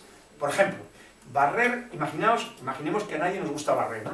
¿Qué significa duplicar la productividad barriendo la casa? Que la barremos en la mitad de tiempo. Claro, como lo de barrer lo asociamos simplemente a un terreno apropiado directamente como valor de uso, qué bien nos suena, ¿verdad? Si fuéramos capaces de barrer de verdad, lo de meter la mierda bajo la alfombra no es barrer la mitad de tiempo, es ser un guarro o una guarra. Barrer la mitad de tiempo, qué bien, ¿verdad? Qué bien. ¿Por qué? Porque estamos hablando directamente de meternos los valores de uso. Duplicar la productividad del capitalismo, qué bien también. ¿Qué bien? ¿Cómo que bien? Depende. ¿Y producir más? ¿Y si es lo que produzco más no lo puedo vender? Ojo. ¿Por qué? Porque cuando el hecho material del aumento de la productividad lo abordamos en un terreno social, ahí tenemos que ver si pasa la prueba de que en ese terreno social, en ese determinante del hecho social en cada caso, es útil o no, ¿no? Así que, productividad, ¿no? Luego cuento una cosa que yo creo que es divertida. Bueno, ¿qué pasa cuando se aumenta la productividad? Bueno, la primera parte ya lo he dicho. Un aumento, digamos, una duplicación de la productividad significa una duplicación de los valores de uso productivos. Ya, pero ¿qué pasa con el valor si aumenta la productividad? Suponiendo que nada cambie, en economía, en las facultades de economía se usa mucho una expresión latina que es ceteris paribus, lo demás constante, lo cual es muy útil para razonar. Lo malo es que se lo creen y dicen que lo demás efectivamente es constante cuando lo demás siempre está en movimiento. Bueno, en el terreno puramente teórico, puramente abstracto, lo demás constante, ¿qué pasa si aumenta la productividad? ¿Aumentan los valores de uso? ¿Qué ocurre con el valor? Se aumenta la productividad y nada cambia. Esto de nada cambia tiene pinta que la pregunta es facilísima, ¿no? Si nada cambia, no cambia el valor. Y por tanto, si hay más valores de uso, mejor. Si hay el mismo valor para más valores de uso, ¿qué ocurre? Que el valor unitario se reduce. Imaginemos que producimos en una jornada laboral semanal mesas, producimos 40, duplicamos la productividad, producimos 80. Pero si sigue habiendo una jornada laboral de 40, el valor sigue siendo 40 horas. Luego 40 horas ya no se repartirían entre 40 mesas, sino que se repartirían 40 horas entre 80 mesas y por tanto el valor unitario de cada mesa ya no sería una hora, sino que sería media hora. Y como ya sabéis, aunque yo no lo he explicado todavía, ahora ya voy a destrozar todavía, como ya sabéis que detrás de los valores están los precios, en realidad eso permitiría llevar mesas al mercado vendiéndolas por el equivalente a solamente media hora y no una. Por tanto, también podéis imaginar qué le va a pasar al capitalista que se niegue a aplicar esa mecanización que hace posible producir más valores de uso y por tanto reduciendo el valor unitario. Todo esto enmarca la competencia que como no llega hasta el libro tercero y por tanto más o menos hasta la primavera, que habíamos quedado que en primavera con buen tiempo no vamos a venir ninguno, no hay problema, ¿no? Bueno, entonces, conclusión, nosotros decimos, los precios se determinan por los valores de la forma que hemos definido, ¿de acuerdo? Detrás de los precios lo que hay es, lo que de manera muy coloquial, muy simplista ciertamente, es cuánto cuesta producir una mercancía. Y ese cuánto cuesta le damos el contenido preciso del tiempo de trabajo que todo el tiempo de trabajo, pasado y presente, vivo y muerto, o solidificado o líquido, necesitamos para en una sociedad de acuerdo a la intensidad promedio, cualificación promedio, el grado de mecanización promedio, bla, bla, bla, para producir una determinada mercancía. Vale. Y entonces es el precio directamente. Mirad, la ley del valor. Yo se lo digo mucho a los estudiantes, ¿no? Digo, la ley del valor realmente la redacción es relativamente complicada, relativamente enrevesada. ¿Y eso que es bueno o malo? Eso es bueno. Porque podríamos inventarnos una ley de valor, una explicación de los precios en medio renglón. Sería facilísimo estudiarla y sería absolutamente estéril, no valdría para nada. Si explicamos la ley del valor de una forma que es relativamente enrevesada, es precisamente para poder aprehender los hechos. Y por tanto, los precios se determinan por los valores.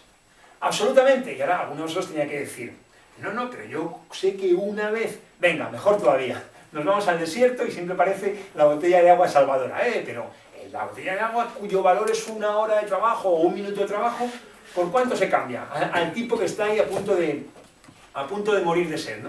Imaginaos, ¿no? ¿Compraríais una botella de agua si os tuvierais por 10.000 euros si de ello dependiera vuestra supervivencia? Obvio, ¿no? ¿O preferís tener 10.000 euros muertos que no la posibilidad de seguir vivos, ¿no? Es una obviedad, ¿no? Por otra parte, poco representativa. De hecho, creo que nunca se ha producido la situación, aunque los economistas la cuenten como si todos los días pasaran 3 o 4 veces, ¿no? ¿Qué define esa situación? Define una situación en la que el intercambio de valores de uso se hace en unas condiciones verdaderamente excepcionales. El valor de uso asociado a poder comprar y consumir, como es una mercancía, para consumirla y comprarla, esa botella de agua, ni más ni menos que es la supervivencia.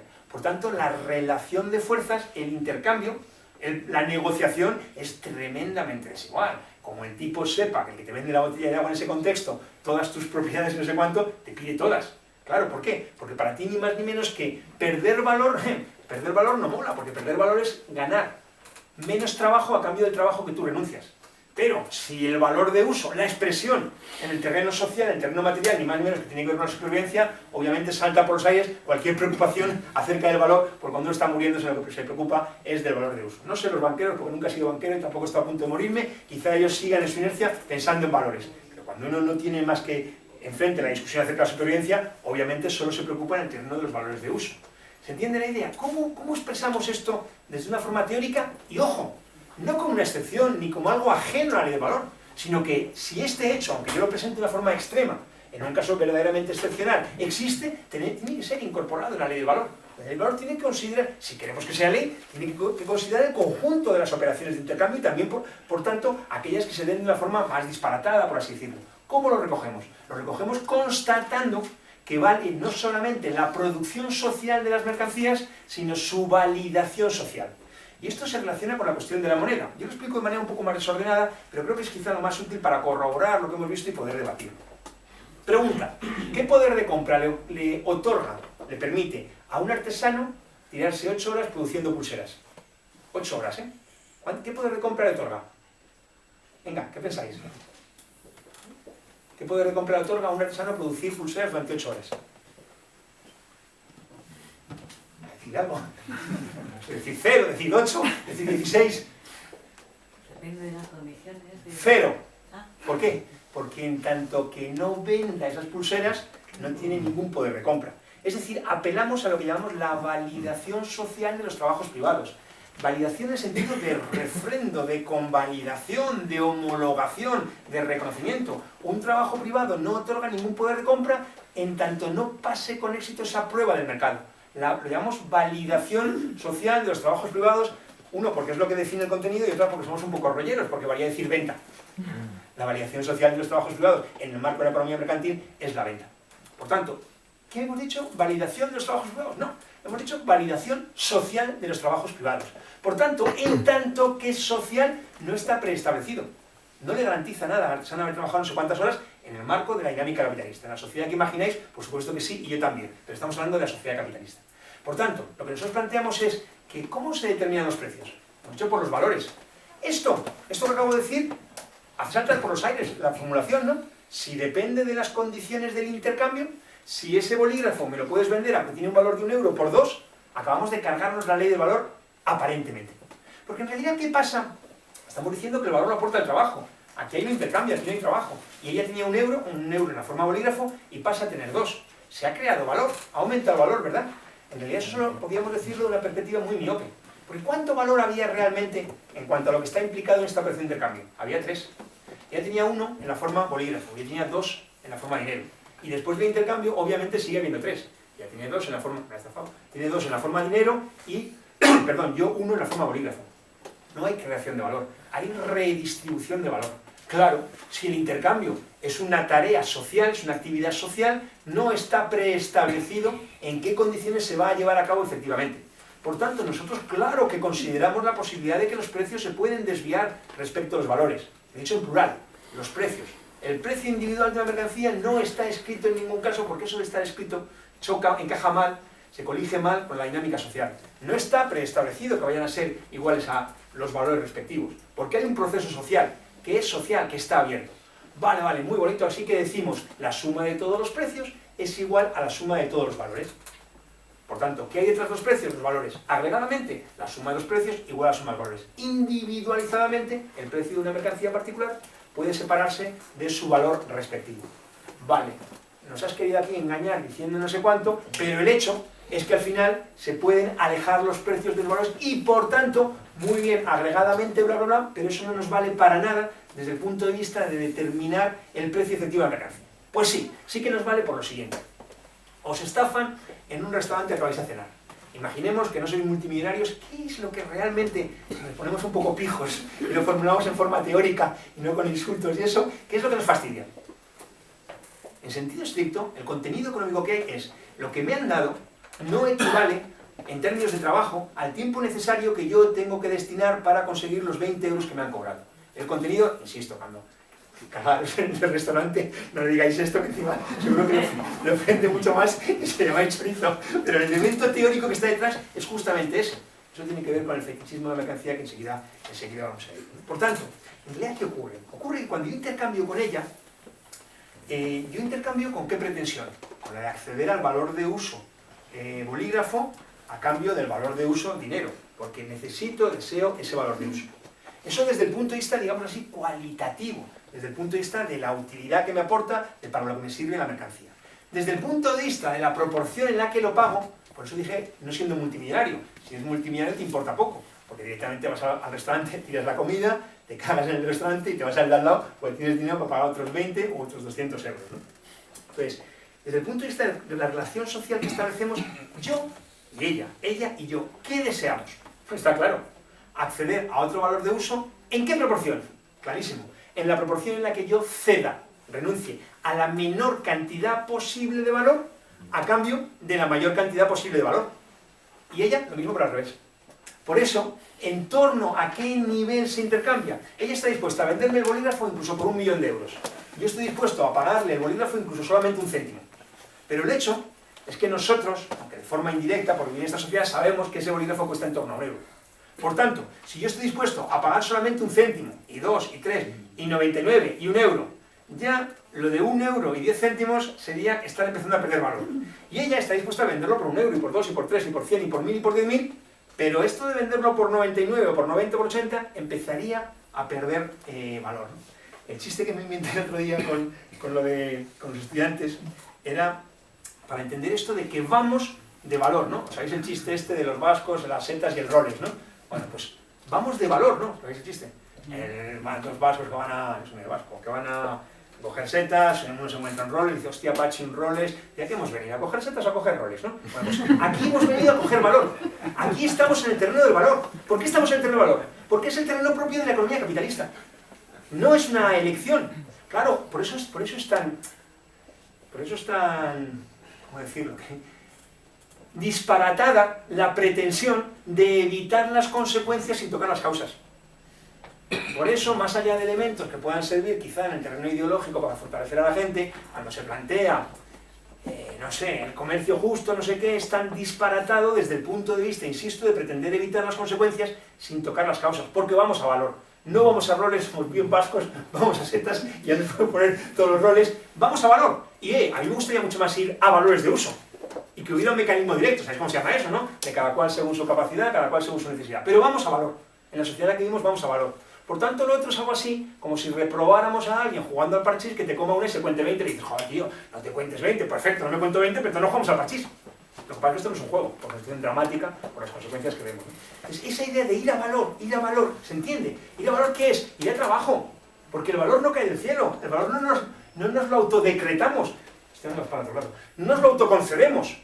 El valor es la regla del juego. El valor es el trabajo que está detrás. Por tanto, yo quiero no perder y tú quieres no perder. Y entonces, salvo que sepas que yo ese bolígrafo lo necesito para en este momento, a ver qué chorrada me invento, firmar el contrato de mi vida, pues evidentemente yo te decir que 1 euro. Y que como mucho no 10, tú me dirás que como mucho 0,90 y al final acabaríamos en torno a 1 euro. Por eso, la redacción de la ley de valor es un poco complicada. Es un poco larga. De entrada tomamos como eje de los precios el valor y es un eje que está en movimiento. Eso sí que es para fastidiar seguro, este alemán, tal, en lugar, joder, por lo menos el eje en torno al cual los precios, coño, que no se mueva, ¿no? Pues se mueve. ¿Y por qué se mueve? Para dar cuenta del hecho real de que la producción de las mercancías es social y por tanto el valor está en movimiento. Podríamos decir, venga, lo fijamos, perfecto, y entonces podemos decir lo que nos dé la gana porque estamos subvirtiendo, estamos contradiciendo el hecho real de que es un proceso social. Se había amenazado con que iba a decir social no menos de 3.000 veces y ya van 2.500 y llevo solo un ratito. No, en serio. ¿Por qué social? Para denotar el contenido que tienen los procesos. Porque esa dualidad que yo reconozco para mí mismo, ¿no? Es un poco, digamos que yo creo que la esquizofrenia no es constatar que hay el terreno de los valores de uso y el terreno de los valores, sino mezclarlos y pretender que es un terreno, ¿no? Hay la expresión social de las realidades materiales. Por eso decíamos, columna de los nombres comunes, columna de los nombres propios. Hay elementos, determinaciones que necesariamente deben garantizar cualquier sociedad y luego hay una forma particular en determinadas sociedades, ¿no? Bueno, por tanto, fijaos, ¿cómo redactaríamos la ley del valor? Pero, vuelvo a decirlo, ¿para qué? La ley del valor como ley de base de una economía capitalista que es de mercado y que por tanto los bienes, con su contenido de valor de uso, se reparten, se distribuyen a través de ese mecanismo indirecto que es el mercado. Ley del valor. La ley del valor explica los precios determinados por los valores, siendo los valores los tiempos de trabajo socialmente necesario. Ahora ya me salto la definición completa, ya sabéis, todo el tiempo de trabajo pasado y presente que en promedio en una sociedad de acuerdo al ritmo se necesita para producir esa mercancía en particular, y esto, que es un proceso social, no completa la explicación directa del conjunto de los precios, sino que esto se ve a su vez mediado por la validación social de los trabajos privados, es decir, la venta, que en tanto que también es un proceso social, en tanto que en torno a ella también hay una relación de, una relación de fuerzas, tampoco está preestablecido. Por tanto, pareciera que, puesto que un precio se puede dejar de un valor, dinamitaríamos la ley del valor, por más que dijéramos que la suma de los precios es igual a la suma de valores. Pero no lo dinamitamos, ¿por qué? Porque lo decimos, ojo, que en última instancia, el elemento central es que estamos enfrentados, estamos con el frente y otro en el intercambio, la permuta de mercancía, la permuta de propiedades detrás de la cual hay trabajo, y yo no quiero perder trabajo, ojalá lo ganara, es decir, valor, y ella no quiere perder valor, ojalá lo ganara, pero como estamos enfrentados, ¿en torno a qué punto convergerá efectivamente en la proporción del intercambio? Pues justamente en torno al que los dos renunciamos a la misma cantidad de valor, no ganamos valor ninguno de los dos, pero tiene sentido la operación, porque accedemos al valor de uso del que carecíamos y que deseábamos. Bueno, no me acuerdo ni quiero acordarme cuánto tiempo me dijiste, Iván, que hablara, así que, y debo llevar 6, ¿no? Bueno, cerramos esta parte, solamente una cosa sobre el fetichismo de la mercancía, que el fetichismo, la idealización, ¿no? Esta presentación fantasmagórica, ¿no? Nebulosa, ¿no? Marx utiliza muchos términos para definirla, ¿no? Escribía un tipo con cultura muy amplia, ¿no?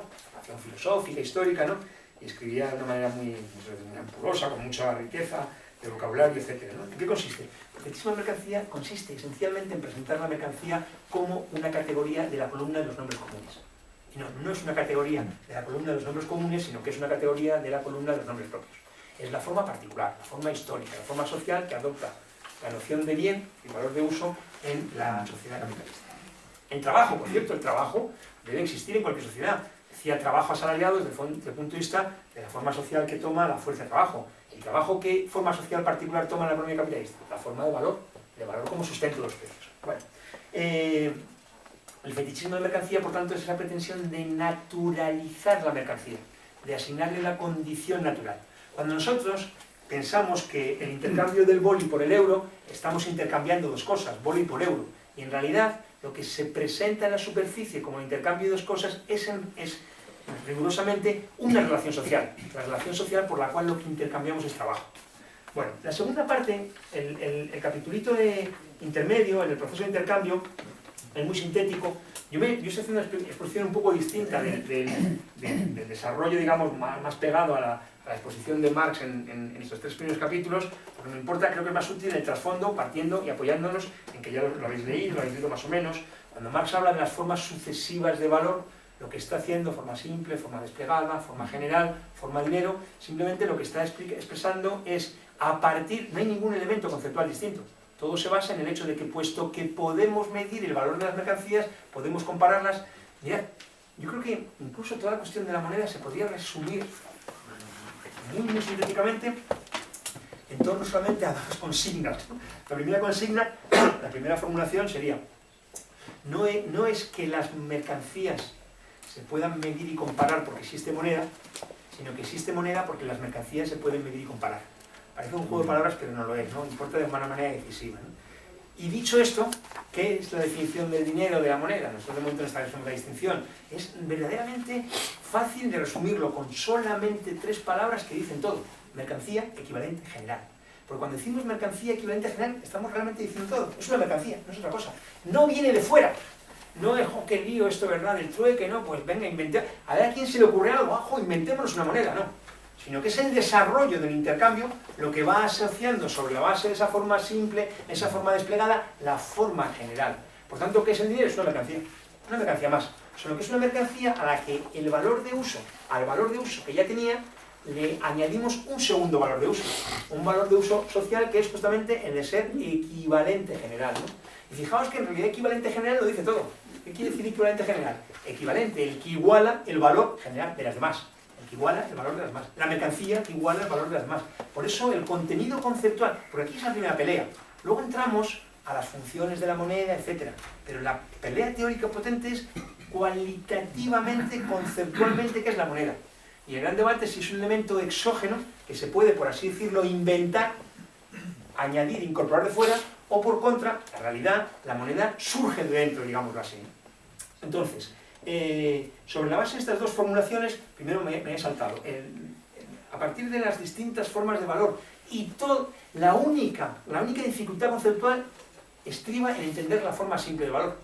Podemos comparar la mercancía A y B en determinadas proporciones.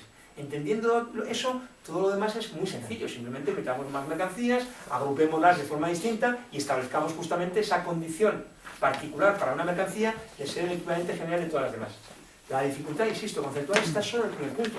Si lo leíste, si recordáis, cuando decimos que la mercancía A y la mercancía B se intercambian en determinadas proporciones, metemos los coeficientes respectivos, X, Y, y luego el resto de mercancías, C, D, E, etc. Todo eso se asienta en algo que hemos planteado desde el principio de la explicación teórica. La sustancia en valor, en cuanto a que solo el hecho de que el conjunto de mercancías son producidas por trabajo nos permite esa comparación cuantitativa y, por tanto, la proporción en la que se intercambian vale decir los precios. Lo demás simplemente es el despliegue, el desarrollo, la continuidad de esa formulación. Cuando llegamos al dinero, ahí, y voy acabando, ¿no? Cuando llegamos al dinero, yo creo que es muy interesante ver la cuestión de las funciones, pero solamente sobre la base de que previamente hayamos comprendido cualitativamente qué contenido conceptual tiene la noción de dinero, ¿no?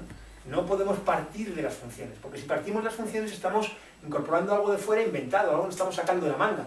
Y nunca podemos sacarnos algo de la manga para explicar teóricamente un tipo de economía, sino que tenemos que sacárnoslo de la lógica de dicha economía, ¿no? Entonces, la primera función, el primer elemento, yo voy a sintetizarlo mucho, pero el primer elemento central tiene que ver con la idea justamente de medida de valores, ¿no? Y de hecho nosotros, ¿cómo medimos? Bueno, varias dos preguntas. Una, ¿cómo medimos el valor producido en una economía? Por ejemplo, la española en un año. ¿Sabéis cuánto es el PIB español, por ejemplo? ¿No? 1 billón de euros.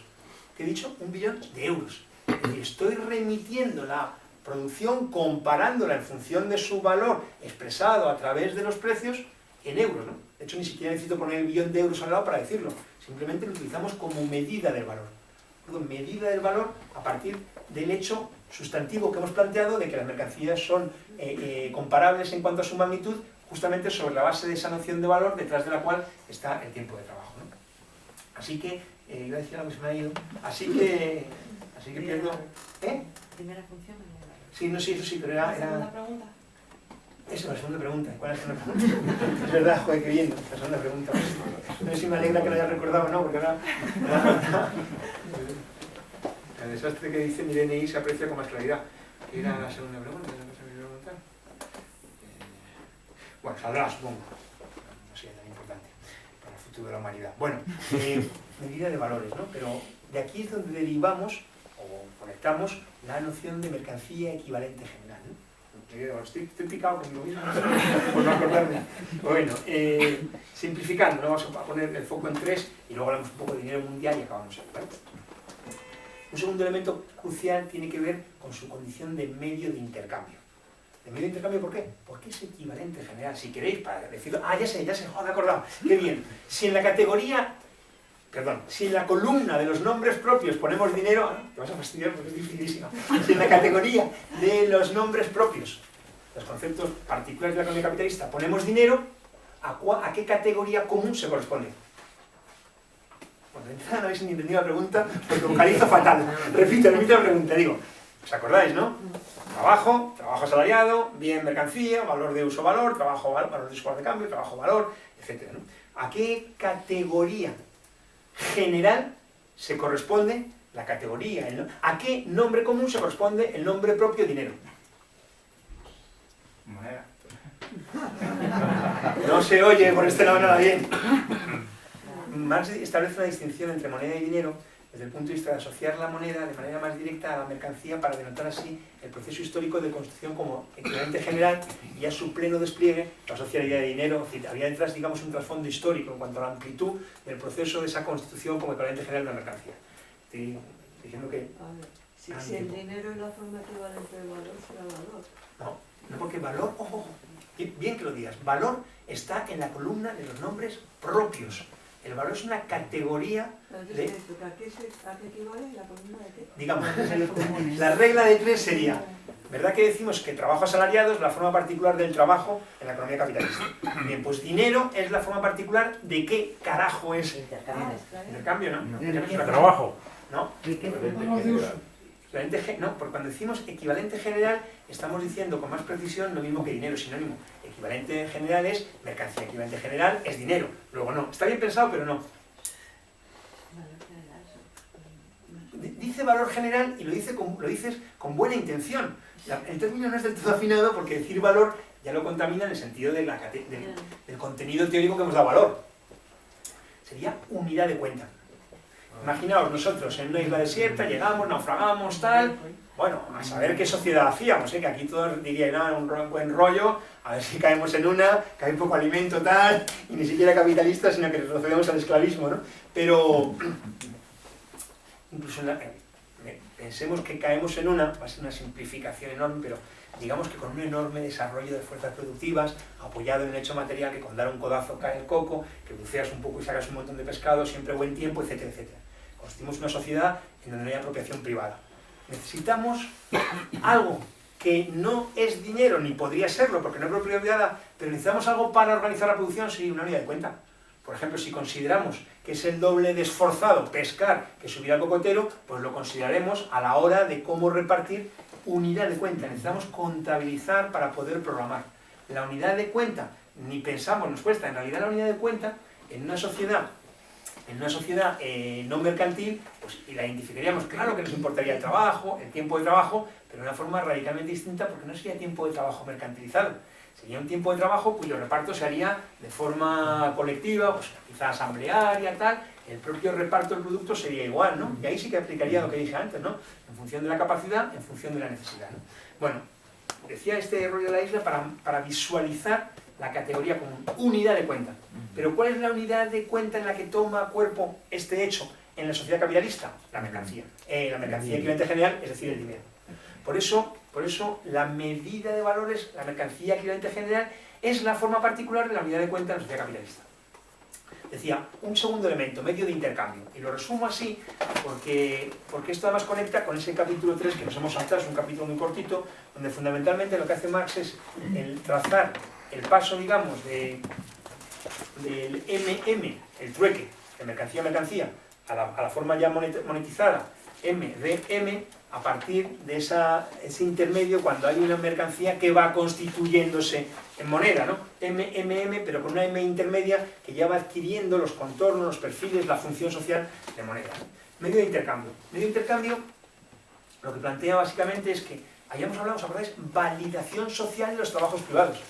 En realidad, llegar a validar socialmente los trabajos privados en la forma equivalente general, automáticamente abre la posibilidad de volver a transformar ese valor en otra mercancía por su condición de equivalente general, de homologador general, de traductor general, de conversor general, como queráis decirlo, ¿no?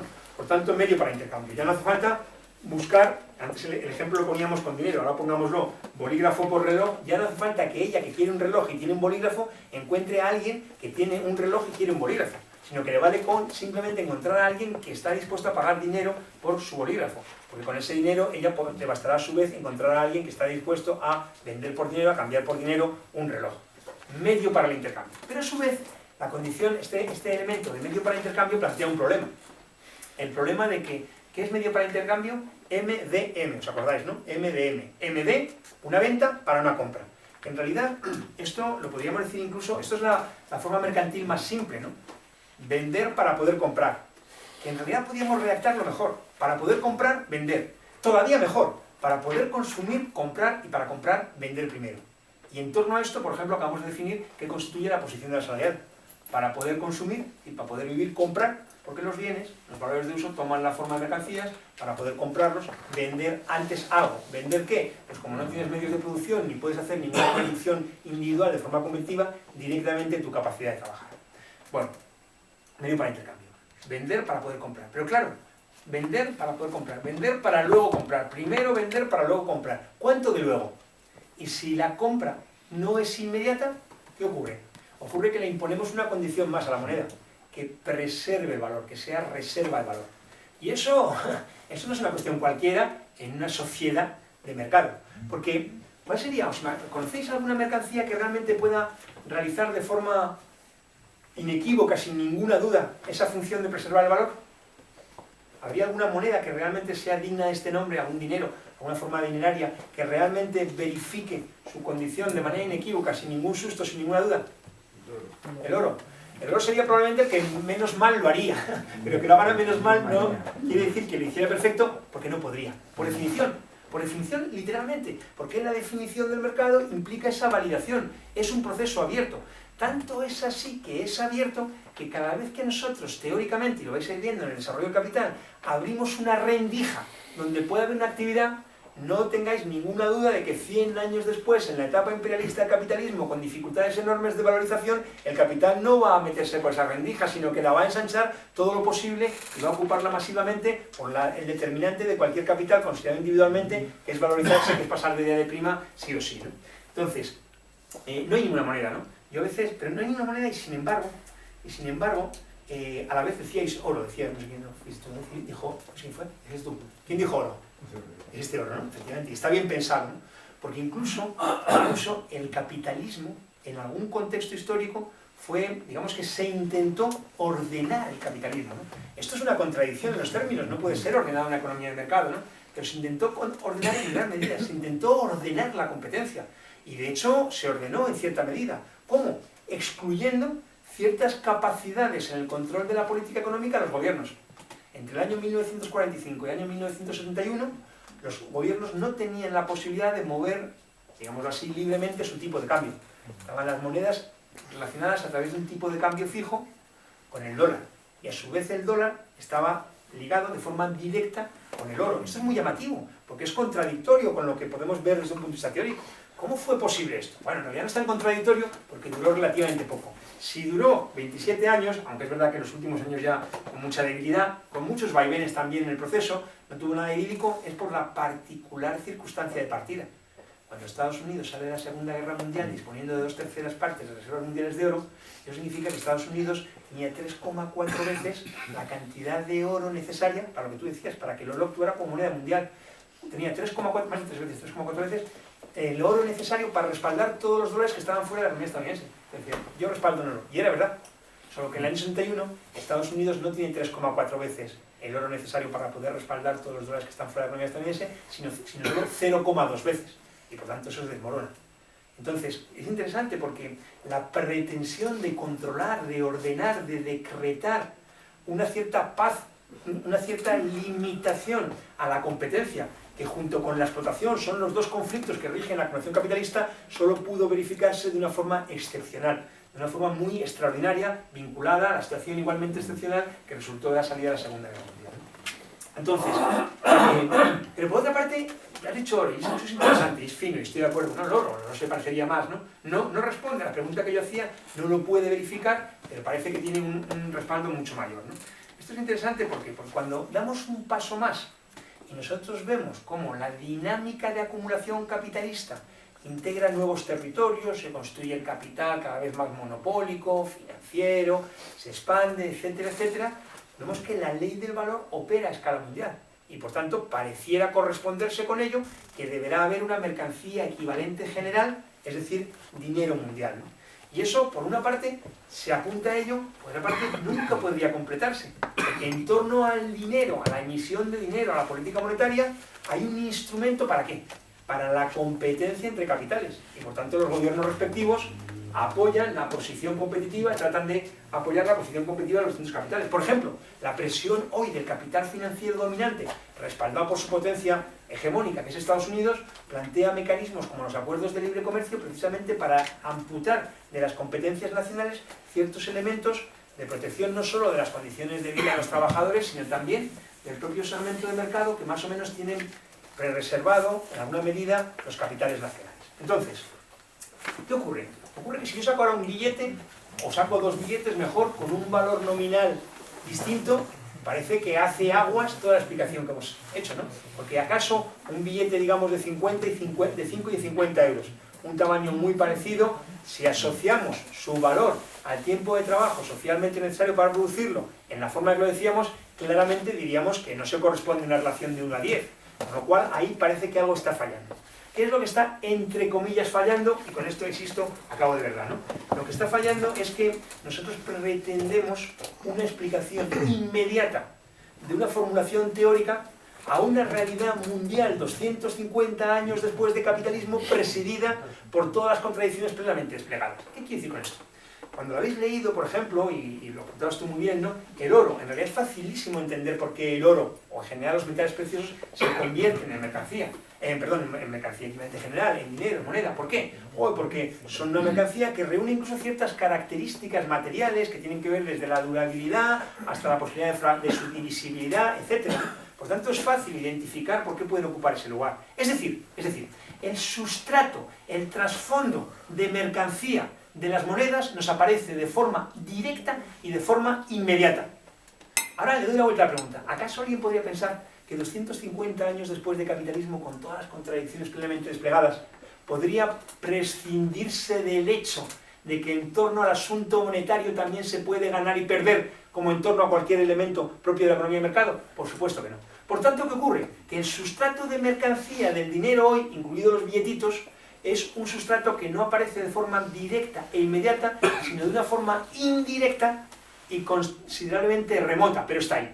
Porque si yo os pregunto, ¿cómo podríais, os toca la lotería hoy o lo que sea, o una herencia, lo que sea, de 2.000 euros y vais a gastarlo dentro de un año, no sé qué viaje, y os digo cómo lo guardáis para poder comprar efectivamente lo que hoy vale ese dinero para comprar ese viaje dentro de un año, ¿qué me responderíais? Lo tengo preparadísimo, porque seguro que alguno ya, cuando les diga que se van, pienso derrumbar todas las monedas que vais diciendo. Y si alguien compra los billetes, que sepáis que voy a hacer quebrar la línea aérea, etc. Solo para reflejar el hecho propio de la economía de mercado, que no se puede responder satisfactoriamente a esa pregunta. No hay una mercancía equivalente general que permita garantizar eso. ¿Por qué? Porque es mercancía. Y en tanto que mercancía está sometida a lo que la define. Y sin embargo, si en lugar de hacer esa pregunta tan cruel, os hago una pregunta mucho más fácil, os digo, os doy dos alternativas: lempira, que es la moneda hondureña, o dólar estadounidense. Igual sería la segunda vez que alcanzaríamos unanimidad, salvo que haya alguien militantemente que diga... ¿Y por qué? ¿Por qué? Porque detrás está la condición de mercancía. Solo que la condición de mercancía de la moneda dólar, no se expresa, insisto, de esa forma directa, inmediata, como cuando tú mencionabas el oro, sino que se expresa de una forma mucho más indirecta, mucho más remota. ¿Qué hay detrás de la moneda hondureña? Hay una economía fundamentalmente primario exportadora, donde la producción y exportación de plátano representa más de la mitad de las exportaciones, que donde no hay ni siquiera una burguesía, sino que incluso el propio aparato de Estado está, digamos, controlado por una suerte de alianza de la oligarquía terrateniente más el capital extranjero, donde la mecanización, la cualificación... ¿Y qué hay detrás de la economía estadounidense? Detrás de la economía estadounidense está su industria, está la tecnología, está el dólar... bueno, el dólar es lo que estamos preguntando que hay detrás de esa moneda. Y está incluso la quinta y la sexta flotas. Es decir, elementos que contribuyen a completar el lugar que en el mercado mundial ocupa la economía estadounidense y que se expresa en su moneda, aunque no se expresa de una forma directa, unívoca, completa. ¿Por qué? Porque son cuestiones mercantiles. De nuevo, ese trasfondo social. Encima ahora lo tienes a Trump. Encima ahora lo tienes a Trump. Sí, bueno, pero eso es otra discusión. No me tires de la lengua. Bueno, insisto en lo que decía al principio. Creo que es importante tener la panorámica porque ayuda a la lectura, ¿no? Esto, lo dije ya una vez, no es una novela, son textos a los que se puede y se debe volver muchas veces, de manera más selectiva, etcétera, ¿no? Por eso yo creo que está bien contar con elementos de apoyo, ¿no? Y yo creo que es muy bueno no perder nunca el hilo argumental, incluso la propia intención, ¿no? Porque hay muchas formulaciones, ¿no? Esto no es broma, es un texto escrito por un filósofo alemán y todavía el libro primero, corregido varias veces, el libro segundo y el libro tercero son las ediciones que hace su compañero, de militancia, de reflexión y todo, pero sobre borradores, sobre manuscritos, etcétera, ¿no? Es decir, es una obra inacabada, ¿no?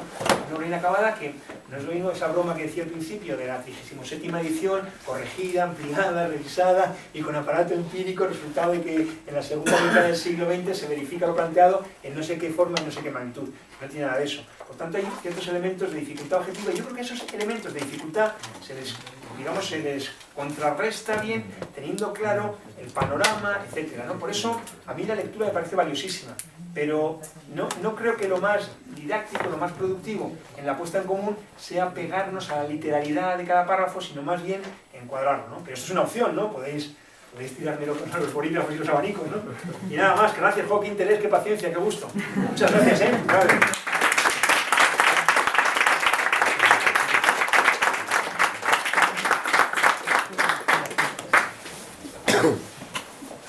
Bueno, muchas gracias, Xavier, por la exposición. Ahora llegaría el momento de plantear las dudas que tengamos. Pero, un break. ¿Hacemos parada o seguimos? Seguimos. Si alguien quiere reactivar la circulación sanguínea, pues... Están sentados, no hablan, claro, si están ahí durmiendo, los ojos abiertos, así cualquiera. Claro, sí, claro, si no siguen durmiendo, ¿sabes? Entonces... Las anovistas. 10 minutitos.